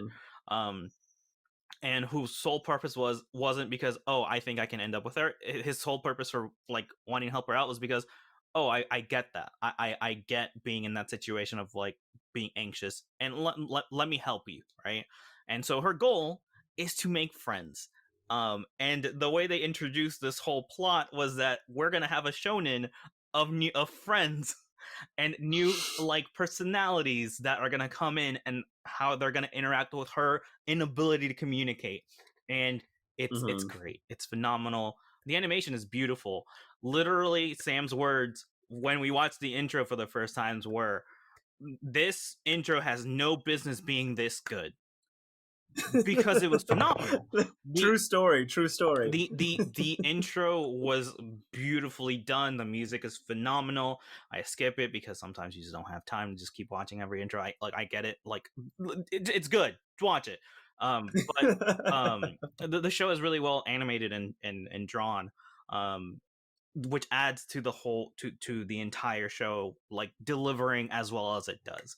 And it it does a really good job of making references to itself and the world and everything. So I highly recommend it. Komi Can Communicate's my number 5. I pass it on to one of y'all. I can't remember. Yep, we are going to Jay. We're going to Jay now. Oh my god, this is so hard because okay, I could guess probably your top 4 now, Alonso, and my number 1 is not on your list now. Oh. Okay. Anyways, Okay. we'll see. But Okay. this is a yeet from earlier. But my number 5 spot is the case study of Vanitas. Nice. Oh, So, okay. best boy, right? No, best boy. No, yeah, Absolutely. yeah. Just So, the greatest. this is a Studio Bones production, 12 episodes with its season or its second core coming out in January. And boy, howdy, is this a fantasy story that does not hold your hand. This is drop you into the world and you figure it out as you go. Because this is a story of vampires that exist in the world alongside humans, but the whole mechanic to how vampires and humans differ is that vampires have access to basically the alchemic formulas of the universe. And it is so weirdly constructed in the way of relying on like constellations, and Vanitas is there's so much to talk about with this anime. But just off the basis of its first episode, you get the sense that Vanitas, the main character with Noe, is his partner. And again, so it's another partner story. But they are going about this world basically solving crime, doing the Sherlock Holmes kind of Victorian. They're in Paris, but Victorian kind of era with this mix of steampunkness to it, as well as beautiful character designs and this overarching mystery of why are vampires basically turning into the vampires that we know in our own mythology or in the Western mythology. Because, as we talked about, Sam, we talked about Blade in 2011, but the idea that vampires do exist as folklore in different cultures and they have different kind of attributes to them. So when they introduce vampires in this world, I am like so on board with a new take. So blood feeding in this universe is more of a symptom of being sick. And there's also werewolves, and there might be other creatures in it. So I'm looking very forward to the second course. But the reason why it's so high up on my list is that I love stories that push you into the world without holding your hand. They say, if you're a smart enough viewer that you have some kind of pre-existing notions about what vampires are, or how this time period will work, or how a story will unfold, and then they surprise you by adding little details of like family lineages with their special abilities. Vampires maybe have flame abilities or ice abilities, and there's like a pre-existing world of hunters and witch trials or vampire trials, and this divide between humans and vampires and the war. There's so much that's packed into these 12 episodes. And Vanitas is such a baller in this world, is that he goes around just proclamating that he's going to save vampires. And Noe is such an innocent boy. Right, yeah. And Noe is such an innocent next to this maniac. And they go into the relationships of why they each need each other. And there's this beautiful scene on the top of a bell tower that, I'm going to cut your throat scene, but it's like, yeah, but also no. It's kind of, it's really, they have a good friendship by the end of these 12 episodes, and you really get it. And there's a cat that exists. Yeah. That I hope is a red herring or something later in the future. But Vanitas, it made all of our lists, so someone else praise it. Yeah. Okay. So, Sam, was it higher up on your list than 5, or was it on your bottom moons? Right? No. Yeah, I had it at number 10. Okay. So the thing that if you're not sold already on from Jay's like spiel on it, yeah, like if you liked Full Metal Alchemist, you're gonna love this show, because like the exact characterizations are not the same, but but Vanitas and Noe are basically Edward and Al from Full Metal Alchemist. Like, even in animations and in gags that they play, it feels like that, you know, like Full Metal Alchemist in that sense of, like, if you remember any of the jokes that they play, the sudden change in art style that comes with that, it does it a lot. And the world that they've built is like Jay said, it's done so well that you don't need to be you know, spoon fed information. It kind of happens somewhat naturally, like telling you little bits and pieces here and there, and it's great. Oh my goodness! I feel like both of you are shaming with, like, if you're smart enough, you should be able to pick it up, because that was You know, just, that was that was my biggest gripe. It was mainly because, you know, like, they give you the purpose, like, oh, they're vampires, and then they are totally doing stuff that vampires don't do. And so, like, that was the biggest gripe for me for the longest, because it's like, you say they're vampires, but they're doing other stuff. So what is going on? right, but like, And that very as, first as thing, you guys as you guys said, like, as it goes on, like, they start you start to learn intuitively, like, what happens in the show, like what the power set is, and like why they're able to do what they can do. Whereas in Full Metal Alchemist, like, they tell you about equivalent exchange and formulas, like, within the first episode. You don't really learn the formulas until, like, later on. I mean, they talk about it, but they, as you guys said, they don't spoon feed you. So, as both of you said, it has very, very positive qualities. They do the comedy very well. They do the interpersonal relationships very well. And there's also different conspiracies that are unfolding. It's just like, for me, it was mainly trying to get over my own preconceived notions about vampire folklore, and trying to see the type of story that they are trying to make with Thanatos. So, as I said, it did make my list. It did break my top 10, so it does deserve watching. And that's all that I have to say about it. Okay, now on to my number 5. I'm thinking that it's going to be a bench for both of you guys, but it is the Itaten deities who only know peace. yeah, it's a bench for me. It's a bench. All right. So, this was the one that I was having qualms with earlier, and that was fighting the spot with Spider. And essentially, in this summary, in this world, there are deities that came into being because demons were ravaging the earth, and they were essentially summoned by people to take care of these demons. And several thousand years have passed, and most of the demons have been sealed away, and there's only one deity that stuck around, that knew the ravages of war, and is essentially training the new generation of deities who grew up who grew up in the world without demon influence.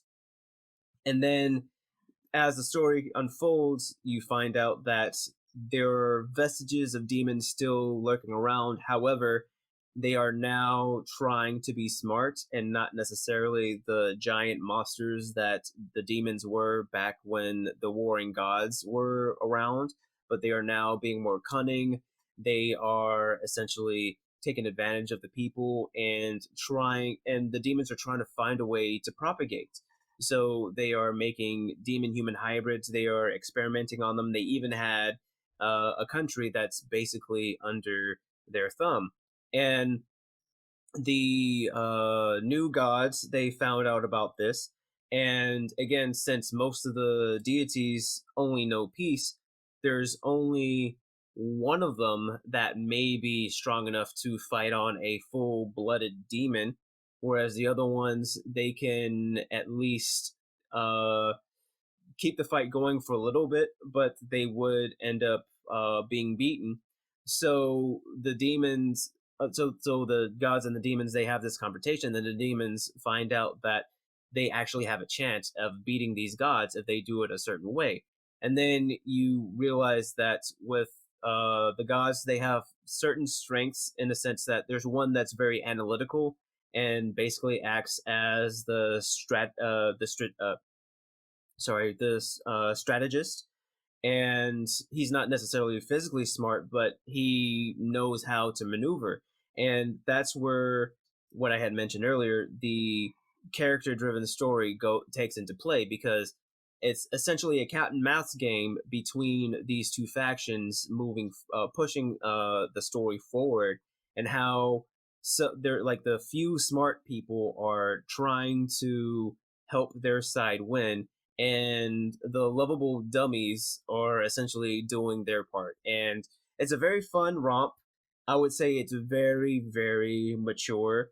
So, because there is an implied rape scene in one of the episodes, and as far as gore, Jay may not stomach it to continue watching it, just because the characters can essentially revive from any type of harm.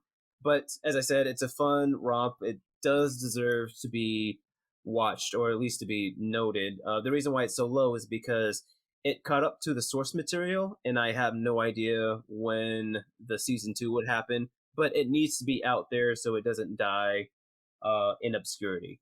So that's my number 5. Now, on to number 4, and we can start with Jay. Oh wow! Okay, surprise. All right, so now I'm a little worried, but this is now getting to the worries section of the list. But my number 4 is Attack on Titan: The Final Season. It's a bench for me. Really? We're doing half seasons? That counts? It's a core one. Vanitas is also a core one. Oh, I thought, okay, so Vanitas, like, that season hadn't finished. I guess, like, that full season. Okay. All right, I didn't realize that count. Wait, that was. Wait, I'm confused. I'm sorry. What do you mean? I was confused as well. Like, it's a bench for me, Jay. I'm just essentially asking, like, why it should be considered for the list. So why don't you explain that a little bit and give us reasoning why the first half of season 4 is on your list. All right, so the final season right now is it had finished its first core. Its second core is coming up, in a couple of weeks. But it is 16 episodes of the final season on Attack on Titan. And I watched Attack on Titan very late. I actually watched all the first 3 seasons last year in preparation for season 4. Because I saw episode 1 probably back when it premiered, and me with gore, I am not for it. So what happens to Aaron's mom? I was like, okay, I'm going to check out of this. Okay. So it was very interesting visiting Attack on Titan, like basically 10 years later, essentially, and basically been watching the whole series and seeing how it essentially changes genres per season. And when you open up with season 4 from the perspective of the other side of a war and see this kind of essentially everyone's people, and Aaron has the main character has this very touching analogy about there's good people on both sides of the war, not to mirror anything any politician has said in the past couple of years. But it is a statement he says right before basically nuking a town. And again, I guess that's a spoiler, but it is very beautiful in the way that they show you a different side to a conflict. And again, thinking about the OP of this final season, there are so many better OPs than there are anime this season or this year, because there's like the Comey Can't Communicate one. There's a opening that's coming up soon that I want to talk about in depth. But even the Vanitas one has a banger of an opening. Jujutsu Kaisen last year had a great opening and ending. ED, but even with, I was just thinking about something else. But anyways, yeah. So Attack on Titan, there's 16 episodes right now. It switched over from Studio Mappa from Studio Wit, because Studio Wit had another property that you guys are going to be talking about in a little bit. But man, this season people complained about the CGI, but when you looked at what Studio Mappa did in the past 2 years, it's like, give creators a break. And they explore the other Titans. They explore how Aaron has basically gone from bright-eyed, bushy-tailed hero to dark antagonist. Not even antagonist, but an anti-hero essentially, or even borderline villain, depending on how the season wraps up. And with the manga ending earlier this year, we talked about in a news story there how they built a statue in the creator's hometown of the three main protagonists looking up at the wall that inspired Wall Maria. But man, I love how Attack on Titan has been presented, how it's been a story-driven, focused unraveling of events, and with the horror elements toned down, I enjoyed it so much this season. So that's why it made my number 4 spot. No, I was just going to say, like, I do appreciate it being on the list, and what Jay had mentioned about season 4, because it is very reminiscent of the Attack on Titan earlier in the show, and from seeing all 3 seasons up to that point, it's like revisiting an earlier incident, but seeing it from a different perspective. So I would say it's, even though it's story driven, it does feel very much character driven in terms of the story. Like, the characters are very active in their own story, and they are pushing the narrative. And the way that the story has been told up until this point has been very, very well done. And even from the beginning, you could tell that Attack on Titan was written with all this in mind. It was very, very thought out. The author knew where they were going with the story, and I really can't wait to see the conclusion of the series. And I'm thankful that you have brought it up to our attention yet again, Jay. So, Alonso, you're number 4. Well, I was just gonna say about Attack on Titan. The only reason it's not on my list, because the thing is, I've heard phenomenal things about it. I just haven't caught up. Because there's just a lot. You need to fix that, sir. Look. Time is valuable. I have a lot of more free time right now, so I'm probably, it's on my list of things to watch. So don't worry, I will catch up and I'll let you know how good it is, because it's probably really good. That's what I've heard. So, my number 4, right? We're talking about number 4 now for me, right? Yeah. Yes. Yep. Yes. Yes, sir. My number 4 is Vivi Fluorite Eyes Song. That is a yeet for me. Wow. And that was a punt for you? No, not punt. It's not even on your list, is it, Jay?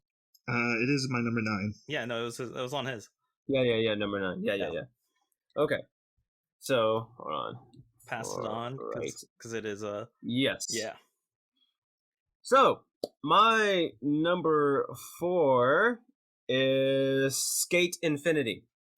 Oh. That's a yeet. I'm guessing that's a bench for you. That's a bench. Yeah. Oh, that's a yeet for you, Jay? Yes. Okay. That's very interesting. All right. So now we'll go on to Jay. What is your number 3? My number 3 is Mushoku Tensei Jobless Reincarnation. Ooh. Oh! That's a Kobe for me. It's a yeet for me. Damn! So that's 1 Kobe and 1 yeet. Okay, hold on. Sick. All right. So that's a yeet for Alonso. Alonso, who is your number 3? My number 3 is Tokyo Revengers. Oh, that's a bench for me. That's a bench what about for me. You, Jay? Wow. I'm all right. So you've slowed down the list. Why don't you tell us a little bit about why Tokyo? Look. Okay. Let me start off by saying I hate Takemichi. He's terrible. I hate him. But here's the thing. Takemichi's just a device to tell everyone else's story, right? The characters in this show are so well written, are so well developed, that it doesn't matter that we're literally just watching what happens through his eyes. That's it. That's its only purpose. Mhm. Because otherwise we would get too much information as to what everything that's going on, and there would be no like underlying mystery, right? Because we would know too much. Yeah. So for anyone who doesn't know, Tokyo Revengers is a time travel like isekai per se, right? Main character gets hit by Train Kun, gets blasted to his 12-year-old self, right? And he thinks that, well, I think I died, so I'm just gonna enjoy my life a little bit and be that as it is, right?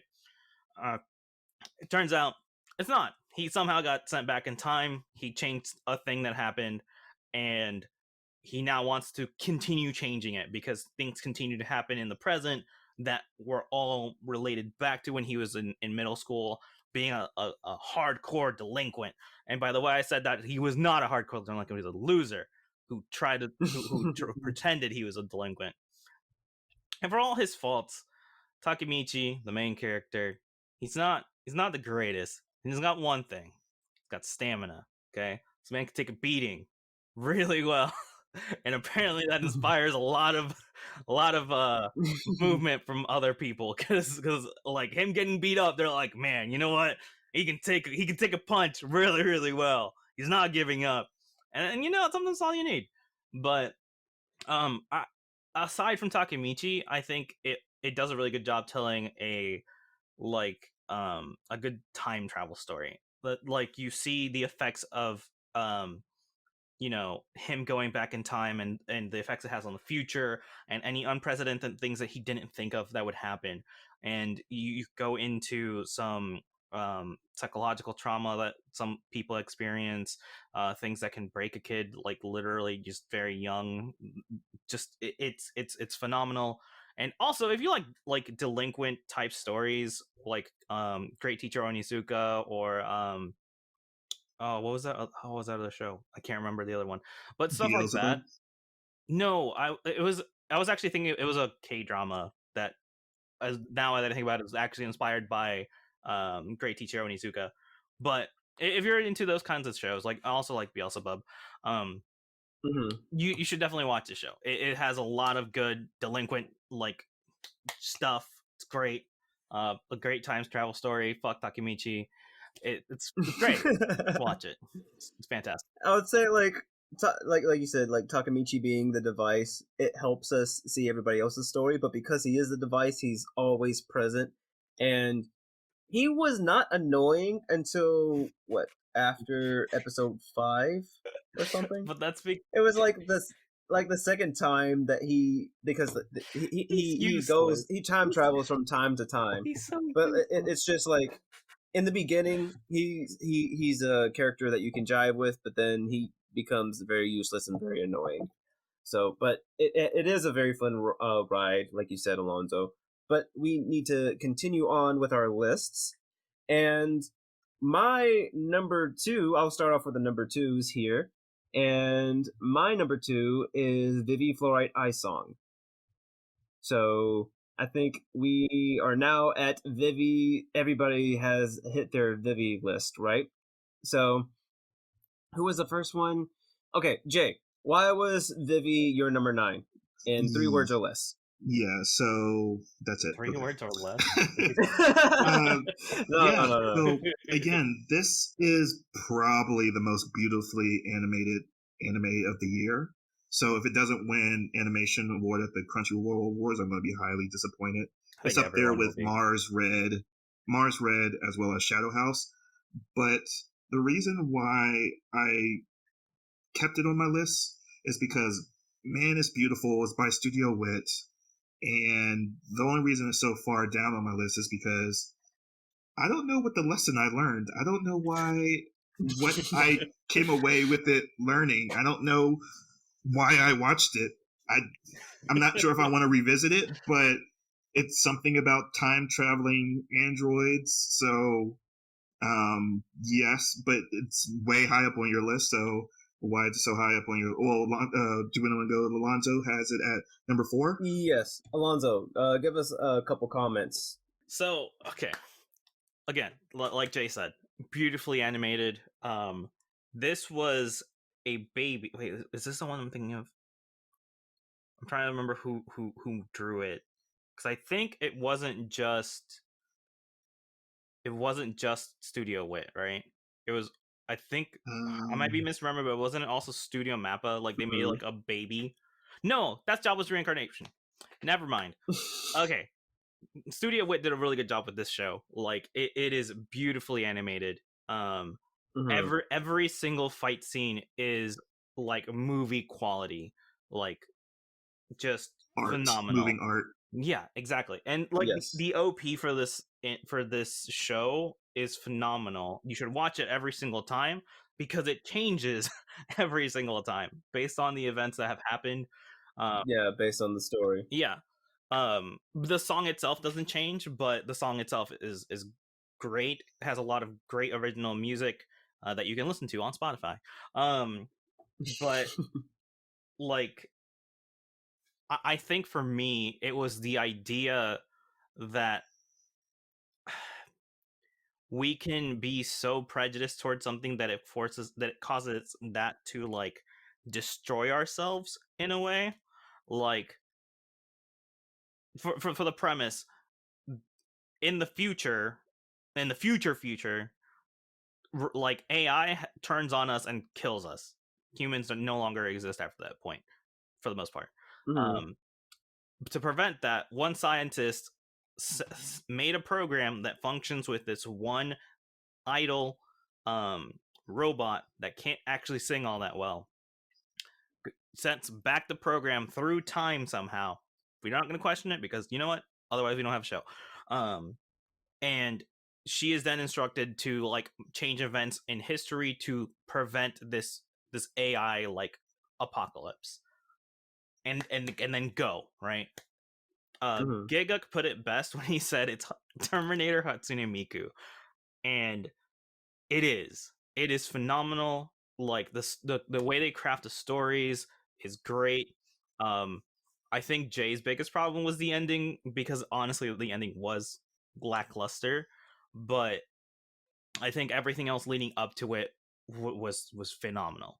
Oh no, and I agree with you. The reason why it's so high up on my list is because the fact that it's an anime original, it's about time travel, and it was written so well in the sense that they knew where they were going and they knew how they were going to end it. It didn't run into the let's pad this out for money type thing. They stuck to their timeline, no pun intended, and they delivered. So the fact that they were able to do all that while giving us great animation, a great story, and great music, and give us a different aspect on time travel, it was very, very, very well done, and that's why it's my number 2. So, Lonzo, why don't we go on to your number 2 and just try to keep things a little short because we need to finish up the list so that we can compile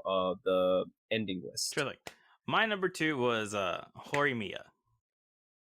Oh, that's a bench for me. What about you, Jay? I knew it, and it's a bench for me. Horimiya, in my opinion, is the what you should aim for when you're looking for a romantic comedy like anime. First 5 episodes, they're together, right? Like, and it doesn't feel rushed. It doesn't feel like unearned. Everything feels as though it built up really well. And you get to witness just a very like natural progression of 2 people like falling in love, right?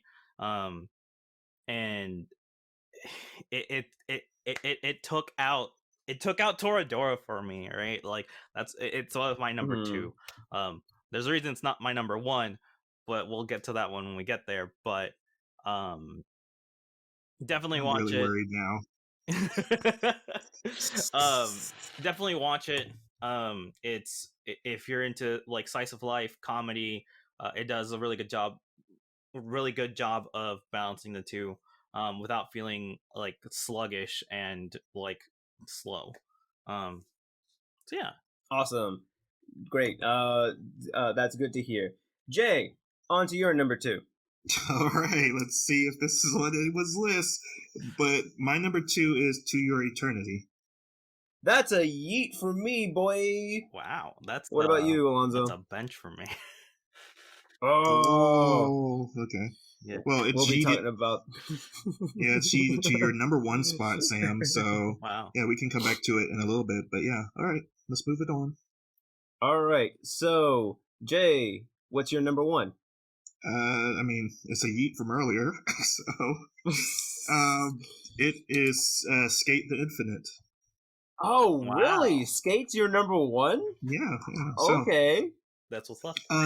this is the other Studio Bones property that came out this year. Well, maybe they did more, but this plus Vanitas is the 2 Studio Bones. And boy howdy, man, I've been saying boy howdy a lot. Who have I been listening to that said boy howdy? But yeah, this is, again, like, I love stories that take a very non-dramatic portion of someone's lives and just blows it up to like this hyper-focused reality, where this is the first skateboarding anime. That's kind of what they promoted it as. I can't really find anything to like really dispute that, but it is a series about a loner essentially competing in the skateboarding competition called S. And it's a wonderful cast of crazy, wacky characters of different kind of skateboarding styles, but then throw in a mix a snowboarder. And what I love about this and why it made my number 1, maybe because of what we're all going through in the year of our Lord 2021, but it is a story about overcoming loss. It's about one of the main characters, Longa, who has lost his father, and his father is the one that taught him how to snowboard. And without his father, he's just kind of lost that role model in his life, inspiration for his own passion of something, and something that relates again back to Blue Period, which is further down on my list. But what Skate Infinite does is made me watch the dub, and the dub elevates it to such a higher standard. Probably, I hope everyone has seen something about the dub of this, is that there's like a funny beach scene where they like say, "Oh, Bae, save me." I'm not telling that joke right, but it is such modern humor. It's like the Komi-san. That's why Komi-san didn't make my list, because this is just way funnier than Komi, in my opinion. And the choreography of the skateboarding is so high tier that, again, it's Studio Bones. Like, what are you expecting? Yeah. But everything just comes together perfectly in a sound resolution to this 12 episode series, and it's the one I enjoyed the most, and I want to come back to it next year and watch it again. So that's why it made my number 1. So, just a little bit like why it was so high on my list too. Like, I liked how they talked about, or at least how they showed Longa and I forgot the other guy's name, the redhead and the bluehead, their relationship. It was actually a good bromance, and like you said, having to be the loner and be the outsider, and how they helped each other out in their times of need. So, Alonzo, what is your number 1? Oh, I was gonna say I really liked how he was Johnny Capahala. Oh, from Surf? No, not Johnny Surf. Tsunami. Tsunami, yes. I watched Skate Infinite, but I just never finished it, which is why it's not on my list. It's definitely something I want to go back to, because it was really good. It's really well animated. But cool. My number 1 is Jobless Reincarnation. Ooh, okay. Yeah, I think I have it the highest, yes. And I think, did you have it on yours, Jay? I think you. Yeah, he had it on his list. Yeah. It was his number 3. Yep. And it was my number 3 too. Yeah. Oh, that's right. That's right. Okay. Yeah. Okay. So why is Jobless your number 1? So, because, like, how I put this, Isekai has dominated anime in like the last 4 or 5 years, right? And not once to that I can remember. Maybe they have, but and maybe I've missed it. But they haven't built a world that felt like it wasn't well. How do I put this? The world that's built in Jabba's reincarnation makes you feel that the character who got sent there earned his abilities, right? It wasn't just given to him like from the beginning. Like he had to be born, he had to survive. I mean, granted, he had parents who took care of him, so that was kind of easy, but like he didn't innately have magic. He learned that magic existed in the world and he tried and he couldn't do it. He couldn't do it. Like his parent, like he talked to his parents like, hey, I want to learn how to do magic. They're like, well, I guess we could get you a tutor. And so they got him a tutor, and then he applied what he did know about magic and quote unquote, like what he thought he knew about magic, and had to like wrap his head around that to like become better. And then he does become really, really strong magically, but he's weak in every other aspect. It's believable that he's not just absolutely good at everything. His dad tried to train him in sword fighting and hand-to-hand combat, and he just can't do it. It's not his thing. He just can't do it. Like and I think that aspect of the whole show like carries it a lot for me.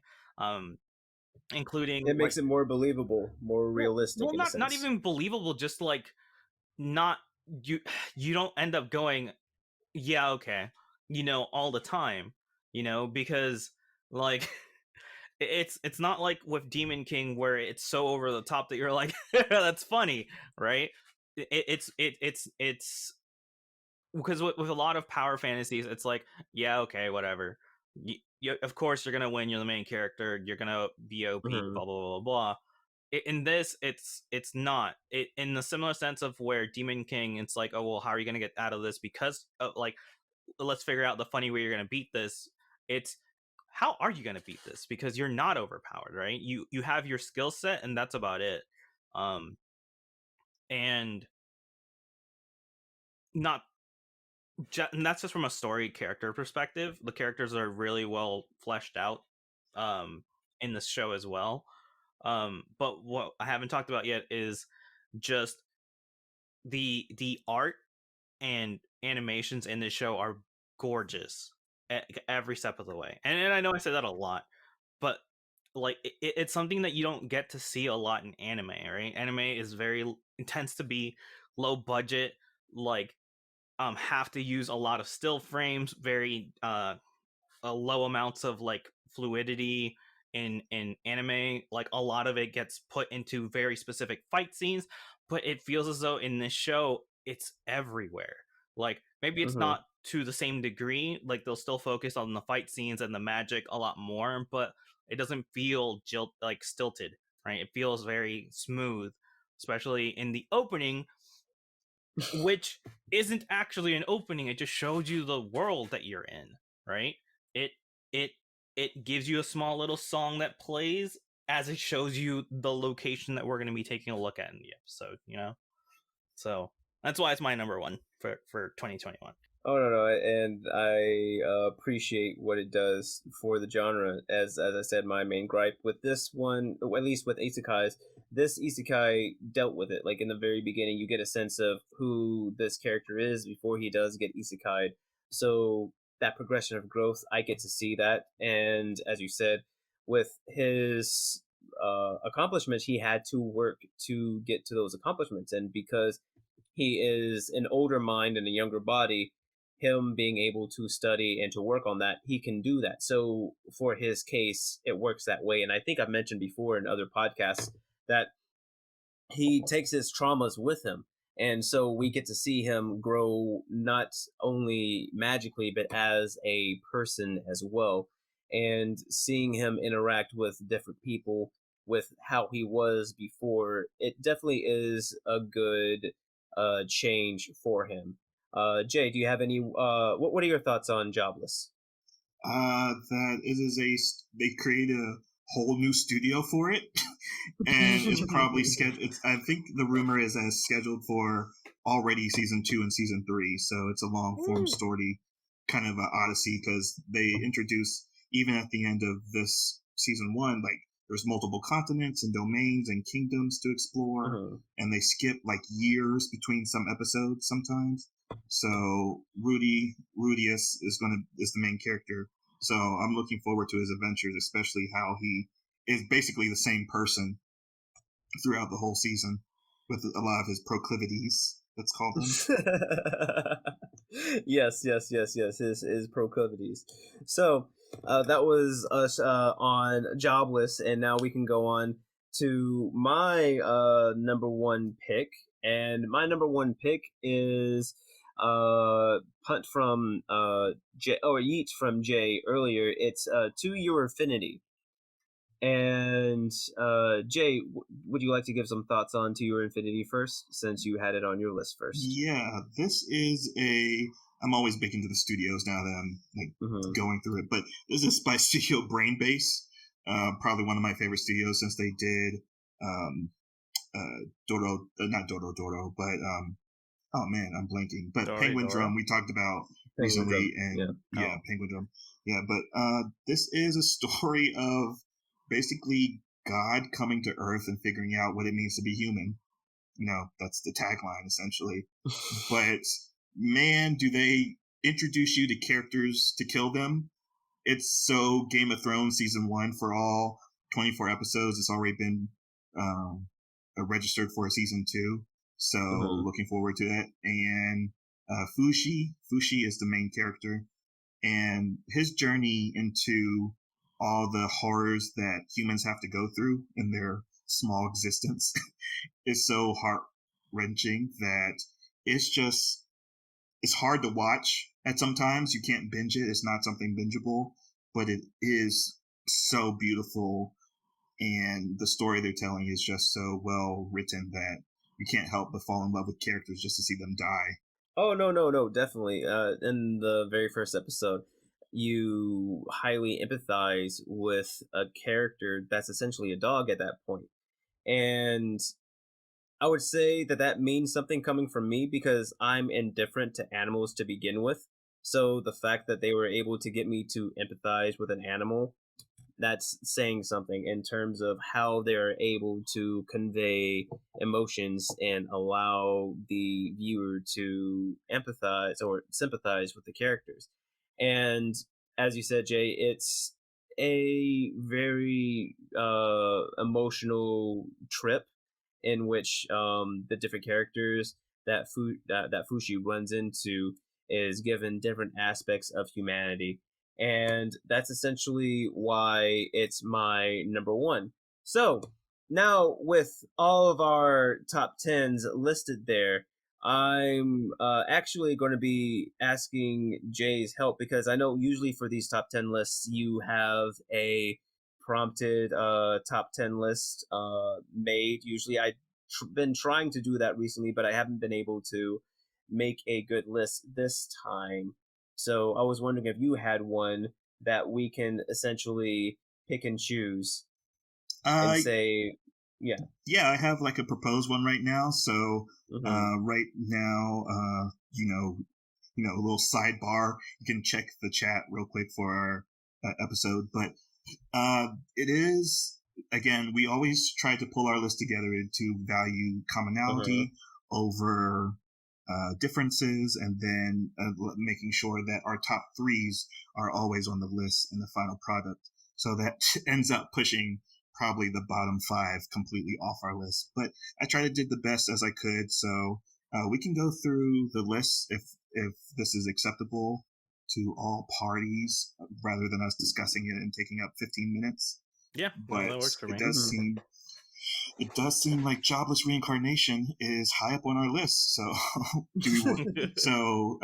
Sam, do you want to start us off with number 10? Yes, let's go ahead and go with number 10. We have Attack on Titan, final season, Core 1. All right. Number 9 is Tokyo Revengers. Number 8 is Kimono Jihen. And number 7, I'm a Spider, so what? Number 6, Case Study of Vanitas. Number 5, Horimiya. Number 4, Skate the Infinity. Number 3, To Your Eternity. Number 2, Vivi Flora Eyes Song. And our number 1 in our Weebs watch list for the year 2021 is Jobless Reincarnation. Mushoku I'd say Tensei. Mushoku Tensei for the Japanese purists. Yeah. So I'd say that's a very solid list right there. That's very good. Like we said, this has been a strong year for anime, and I think that's a good snapshot for this year. So, you were about to say something, Jay. Oh, I was just going to, not to rag on Tokyo Revengers, but it was Alonso's number 3, so I had to sneak it up on the end of the list. But yeah. Wow, that was ragging, bro. You already said that everybody's top 3 was there. You didn't have to bring a point out to it. Leave Takemichi alone. No, you can bully Takemichi all you want. Yeah. But Mikey's the OG. Yeah, but anyways, protect Mikey. Yeah, protect Mikey all the time. And that brings an end to our discussion of 2021. So you want to move on to our anticipated of 2022? Yes, and we can just run through the list real quick. Alonso, let's start out with yours. Let me bring it up. For me, it's just 4 little things.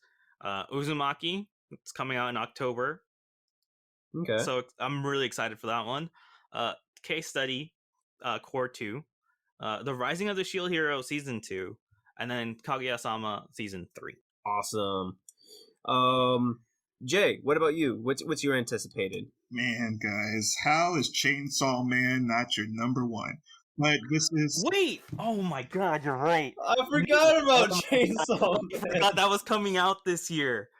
I read the entire manga because of it was coming out.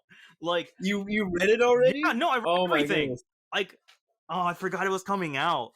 Oh my god. All right. Well, I'm Jay, when's the date on? When's the date on Chainsaw Man? That is the summer. So summer season of next year. So that's a studio. That's a studio map of production. I'm never gonna trust Live Chart again. No, for sure.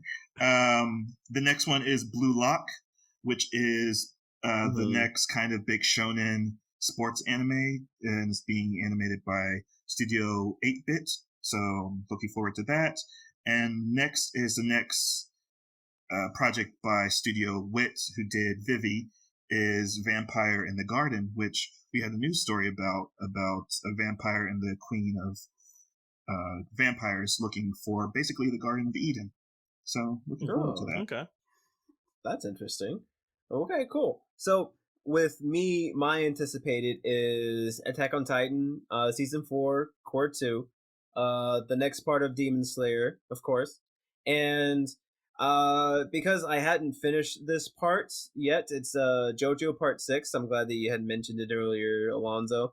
I am watching it through Netflix right now, and it is great. Another anime that I've been watching is Super Crooks, which has also been on Netflix. That's been an interesting ride, as it's an anime that's based off of an American graphic novel. So that's been kind of cool. I have Rise of the Shield Hero for me. I'm also looking forward to Blue Lock, and I am looking forward to Season 2 of Tiger and Bunny. So those are all our anticipated hopefuls that we're looking forward to. Do you gentlemen have any final comments before we begin our closing remarks?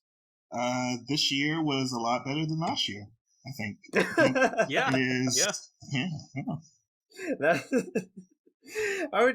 I agree with you. That's good to say. Hopefully, we're now on the upswing of things, and 2022 would be even better. Let's hope so. Let's do. Oh my goodness. Well, and with that is brings our episode to a close. I don't know what a close is. I need to. Oh my goodness, Jay, what do you have for us to say today? Well, before I close, Alonso, thank you again for coming back. You are our second favorite guest So we're thankful that you're able to come at the closing of the year. Hopefully, this might be an annual thing if we keep watching anime. That 2022 looks to be a good year, so we can keep our anime watch going, and you can come back for best of 2022. But Alonso, thank you for coming back. Yes, this has been great, Alonso. I'm glad having you on the show, and this has been very, very fun. Thanks again. All right, so now I'll close. So yeah, Yes. we have been Weebs on the Weekends. We would like to extend a well-earned holidays greetings from our Weebish family to yours. May your Christmas cake and home be filled with warmth and good cheer. Along with your KFC bucket, may it be filled with sustenance and hope throughout the entire year.